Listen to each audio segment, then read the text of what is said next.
I hear this sentence at least once a week. See what I mean? Brian, let's see if you're with me on this. Noah, I'm going to say it'll be interesting if Brian's going to be as tough love as I'm going to be. I don't like the question because it reflects, I think, a lack of respect for the 66 in and of itself. You have every right to have a pep in your step, having just slain a Series 7 dragon. And then you start reading the book and you do see some similarities. However, I don't think you should. I think you should start as a tabula rasa, a blank slate in terms of your attack plan on the 66. So I don't know if there's a percentage. I mean, investment vehicles, perhaps. And I don't know, Brian, do you think we shouldn't even entertain going down that road of the overlap or not? No, at all.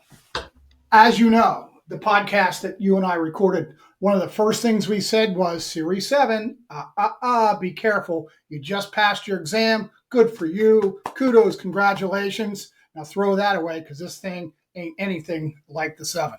Yeah. So be careful. That's why every time I see that statement, I go, uh-oh. Yeah. Here we go again. With you know, we don't want to send you any negative testing vibes your way, but in our own situation, we don't like the question because it reflects maybe we don't know you well enough. I don't mean this to be, anything other than wishing the best for you in terms of passing.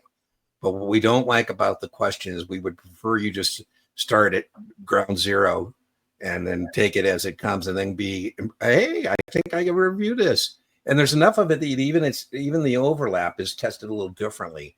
For example, volatility, now we have a fancy term called duration.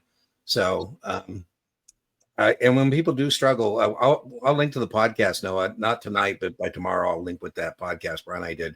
As I said, you should start, we think, every testing journey with our podcast series, where we give you a good reconnaissance, an overview of what it looks like, the terrain that you're about to, encounter.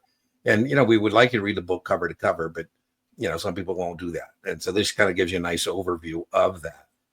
So just the way I would approach it to be pleasantly surprised when you read your book. Oh, yeah, I remember some of that from my 7. So I don't want to give you a percentage, but you can, and we always agree that you should get the test specifications from NASA, and you can look at the 66 investment vehicles, and that's a good way to find that overlap, right? Where you could put 7 next to something that you recall from that. I have it happen the other way too, Brian, with test prep vendors, where I think somebody's asking me a 66 question, but they're encountering it in their 7 content. And, I'll answer it. I'll say, wow, that's kind of a strange thing on a 7. I mean, on a 66, it's definitely there. I kind of, Brian and I can go on into the rant here pretty quickly. I attribute this sometimes, Ryan, to what I call the chunk theory, where test prep vendors have like a chunk of information and then they cut and paste it and it's in everything. It's the same discussion, the SIE on the 7 and the 66. So I wish we could be more helpful.